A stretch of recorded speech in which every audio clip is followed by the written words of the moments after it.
Hi, Patricia here. Stewie and Melanie asked me to show you some cage setups. I have the first cage setup that I'm going to show you is my Finch cage. This is a new cage, a new old cage for Mark, Luke, and Joan, my Zebra Finches. It was Matthew, Mark, Luke, and Joan, but Matthew unfortunately passed away a couple of years ago, so it's just Mark, Luke, and Joan. I have set up a new cage for them, and they are going to be introduced to it this afternoon. But I have a lot of ideas in the cage that you can apply to really any cage setup. So we're going to start with that, and then I'm going to show you some setups for an African gray cage. But as I said, a lot of these ideas are universal, and it'll give you an idea of space utilization and some foraging and enrichment ideas. So I'll show it to you. Here's my Finch cage setup. There's a lot of different sizes of perches in there made of different materials, which I think is very important for birds' feet.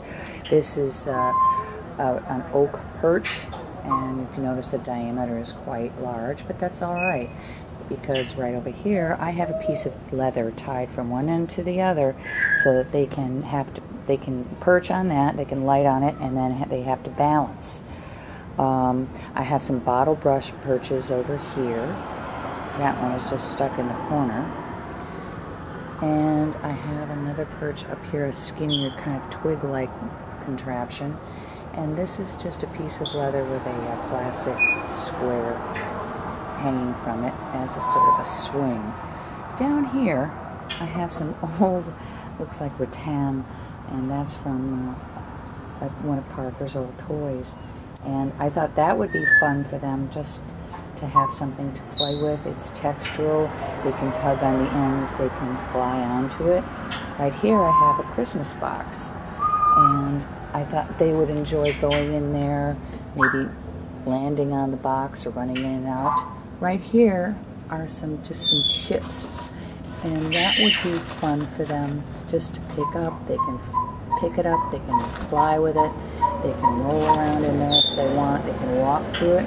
The balls, they're there just so that if they want to run around with those or push them or pull them or tug them, they can do that. I doubt they'll be able to move them very much, but again, it's just enriching for them.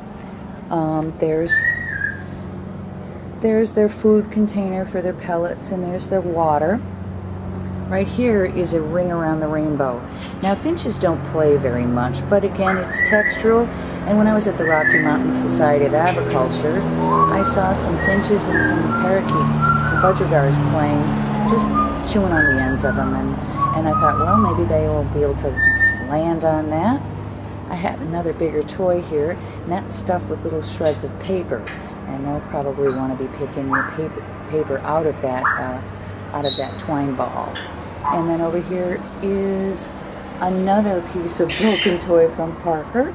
And again, it's textural. They can land on it. They'll probably be playing with that as well. And this is, if you notice, the dimensions of the perches, the diameters of the perches are all different.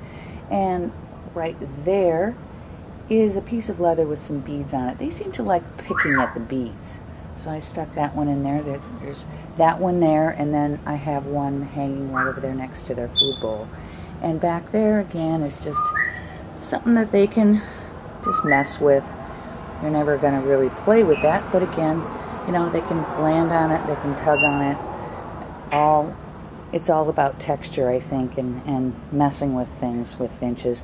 And the whole setup, it's a large cage for Mark, Luke, and Joan. I have 3 Zebra Finches, and they'll be able to fly back and forth. They have plenty of room. They can light on the floor. I put newspaper on the bottom. I think it's easier to keep them clean, and it gives them another texture to stand on, other than just the metal grating. I really don't care for that, and if they want to play with the paper, it's there. So that's my Finch cage setup, but you can apply a lot of these ideas to any size parrot. All you have to do is change the size of the perches and the sizes of the toys, but it gives you a real good idea of what I think is a good setup for some Zebra Finches.